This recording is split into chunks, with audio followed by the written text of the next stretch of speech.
After a flurry of rumour, a lot of speculation, and one amiibo set on fire as an offering, Nintendo has confirmed Dark Souls will be coming to the Switch. It's exciting news, though the reveal itself was a little disappointing. It's more of a teaser than anything. Light on the details though it was, now we know for sure we'll be harvesting souls on the move, we can't help thinking about what, in an ideal world, the Switch port will be like.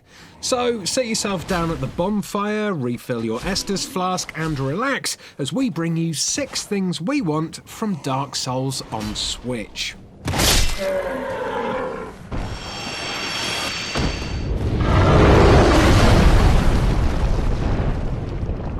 We'll get the slightly dull one out of the way first, shall we?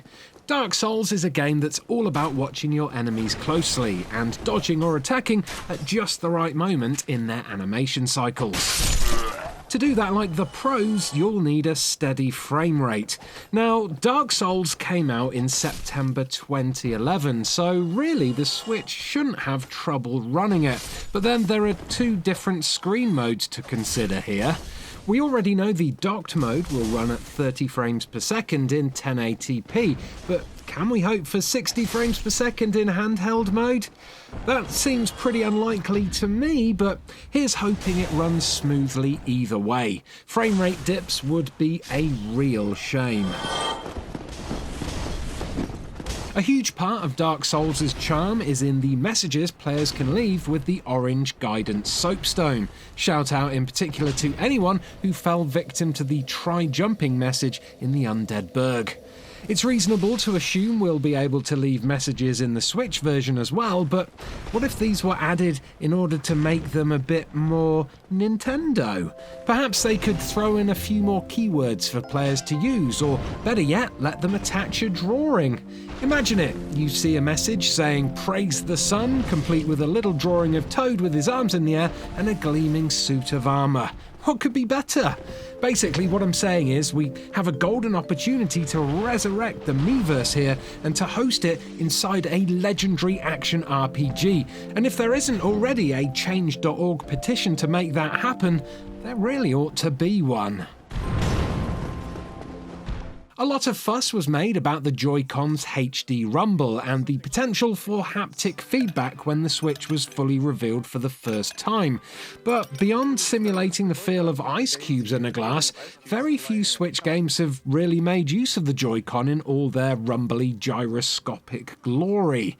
Perhaps it's time for Dark Souls to step in and really show what the motion control technology can do. And sure, you might be thinking Dark Souls isn't the right game for waggly fun controls, requiring, as it does, such a keen sense of timing. But may I remind you that people have completed Dark Souls on such things as a dance mat and even some wired bananas.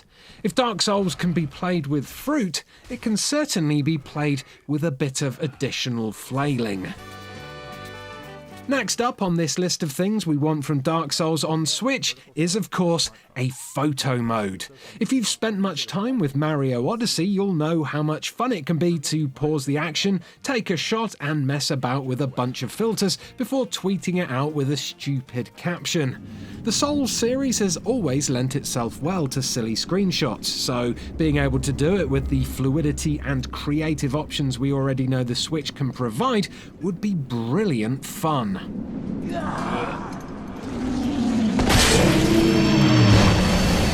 Speaking of things the Switch can do, what about that lovely touchscreen? As beloved as Dark Souls is, the inventory system is ugly as hell, so any way they can make it more pleasant to use, the better. Using the touchscreen might help speed things up a bit, or at least make it feel a little less blocky than it does currently. Again, not the most blisteringly exciting point, but it was either that or suggest Dark Souls on Switch comes with an insurance policy in case the console gets thrown at a wall by any frustrated players stuck in Blighttown.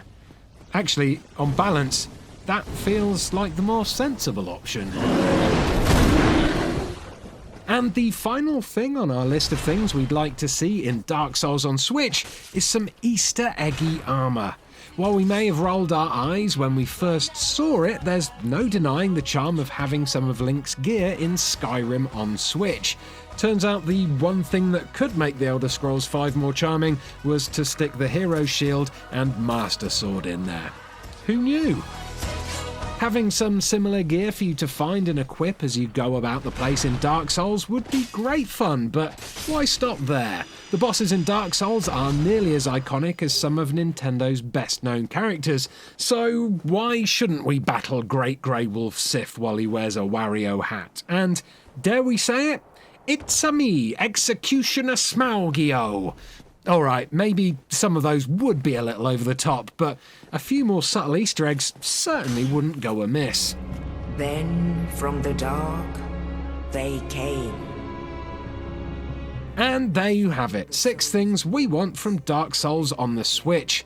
What about you? Let us know what you want to see in From Software's port when it becomes available. Or, hey, why not just tell us which Nintendo character you'd like to see your favourite boss dressed as? Gravelord Nito always seemed like a Tower of Shy Guys to me.